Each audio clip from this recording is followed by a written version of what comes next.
They fined me for building a roof that could actually save lives. Said it didn't match the community aesthetic. Said my angles were too aggressive, too modern, too ugly, I guess, for golden timber estates.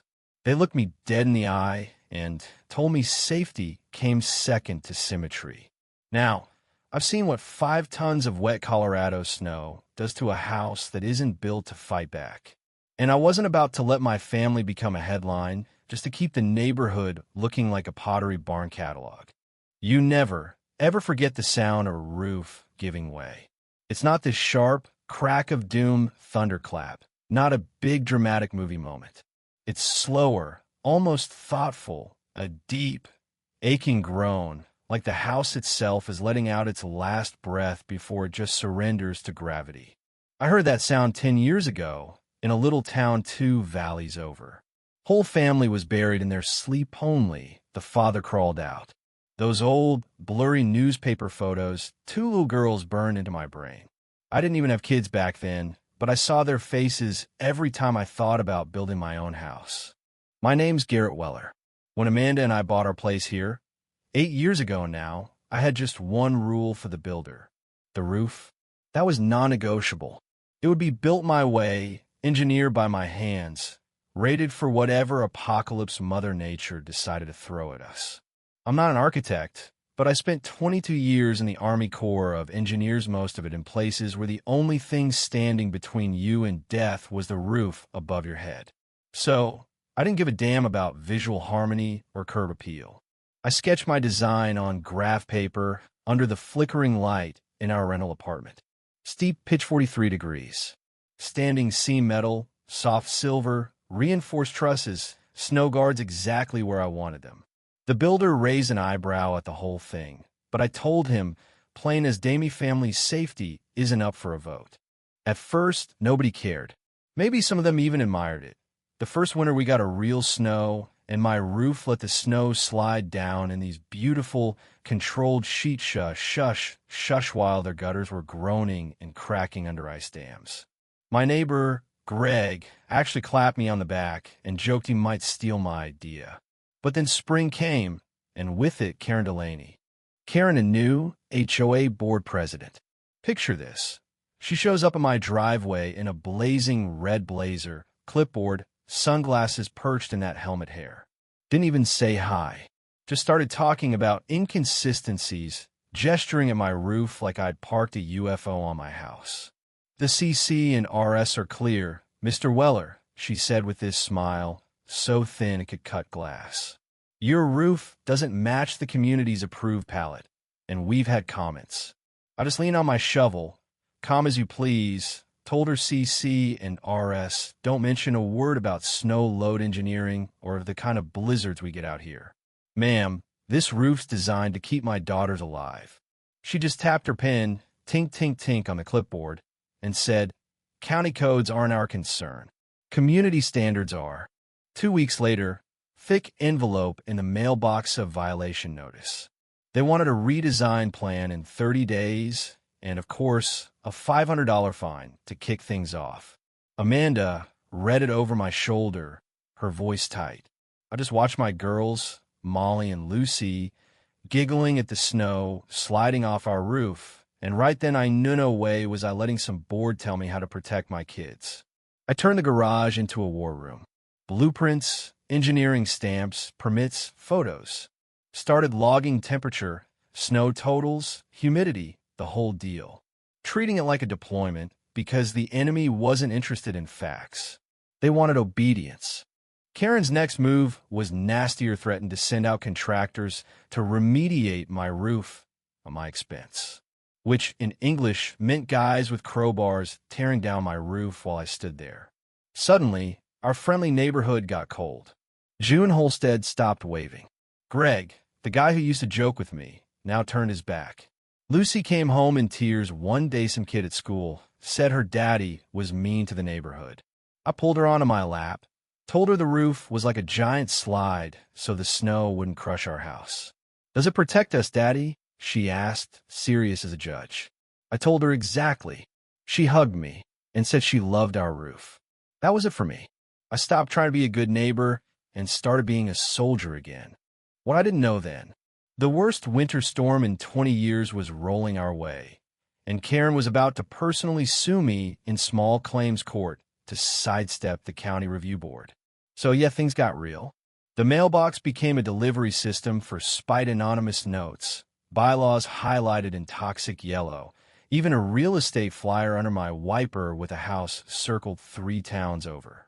Amanda tried to act strong, but she started flinching whenever a car slowed down in front of the house. There was this gray SUV, always lurking near the bus stop.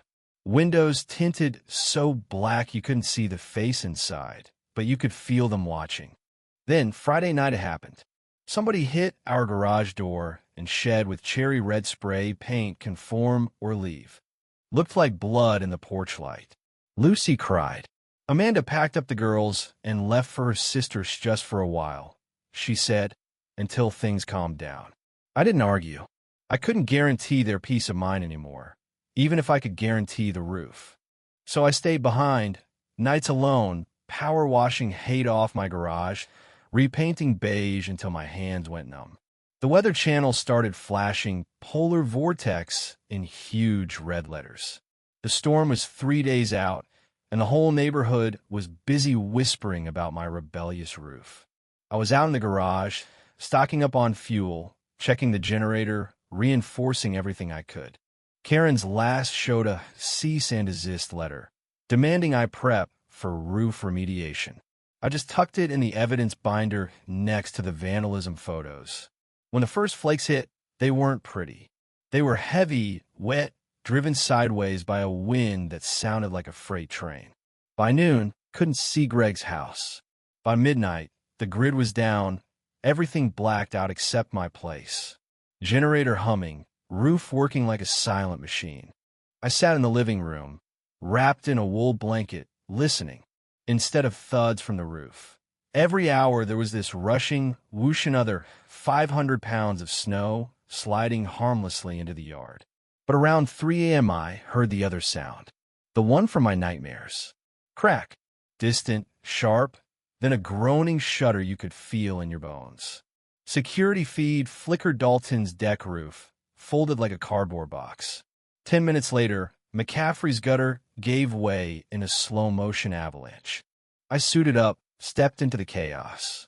The wind cut like knives, drifts up to my waist.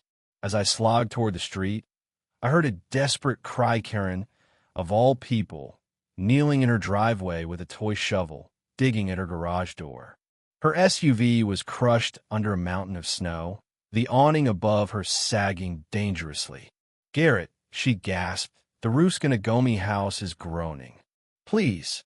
I looked at her roof, that shallow aesthetic pitch she forced on everyone. It was holding 4 feet of wet snow, close to collapse. Now, I had every reason to turn around, but I remembered those little girls from a decade ago. Being right didn't matter if you let someone die, just to prove it. I handed Karen my heavy aluminum shovel, told her to stand back. For hours I spent on her roof, shoveling layer after layer in a blizzard. Each time a chunk slid off, the house shuddered and I could hear the wood scream. But the danger passed. I didn't say a word to her. I just moved on to Greg's place, then June's, helping wherever I could. By dusk, emergency crews finally arrived. My roof stood there, silver and untouched, while every other house looked like it had lost a fight with a giant. The fire lieutenant took one look at my place and said, "Wish more people had been difficult like you, soldier." The storm wasn't over, but the man they called a problem was the reason half of them still had a roof. Morning came, blinding and harsh. I walked out on the porch, coffee in hand, breathing the sharp metallic air. The neighborhood looked like a war zone. Houses crushed, orange caution tape flapping in the sun. My place, Thuffet, stood tall, surrounded by perfect fans of shed snow. Greg was the first up my driveway, face raw from wind, eyes red. "I voted against you," he admitted. "I was scared off the fines of being the next outsider. I'm sorry, man. My kid's sleeping in the living room because his ceiling collapsed." I just handed him my coffee, said, Fear doesn't hold up 5 tons of snow. Come on, let's patch that hole. Word spread fast. By noon, McCaffrey's left a note. We were wrong. Thank you. June sent over lasagna and asked me to help with her rebuild plans. And the HOA? Well, that was over. Karen showed up. No red blazer, just a coat 3 sizes too big. Eyes hollow. Handed me her resignation letter, whispering, I thought I was protecting the community. I was protecting a picture. I told her, you were protecting a frame. I was protecting the people inside. She nodded, walked away, moved out 3 weeks later. Amanda and the girls came home Sunday. Molly and Lucy screamed, Daddy, save the house, and hugged me like they'd never let go. We didn't go back to normal, we made a new normal. Greg became HOA president. First meeting packed, no talk of aesthetics. We rewrote the rules. No aesthetic regulation would ever trump safety. I spent the next year helping with every roof rebuild in the neighborhood for free. Now Golden Timber Estates doesn't look like a catalog, it looks like survival. Patchwork roofs, steep angles, strong as hell. You know, sometimes the world wants you to stay small, to blend in, to keep your mouth shut, even when the rules are broken. But sometimes the only thing that keeps the world from caving in on you is breaking those rules. So let's get real. Was I the hero for standing my ground? Or just a stubborn neighbor who got lucky with a storm? Ever had an HOA tell you their rules mattered more than your safety? And the big one, would you help the person who tried to destroy you if it came down to life and death? Drop your stories below. Where's the line between community and control? Let's talk about it. And hey, keep your head up, especially when the snow starts to fall.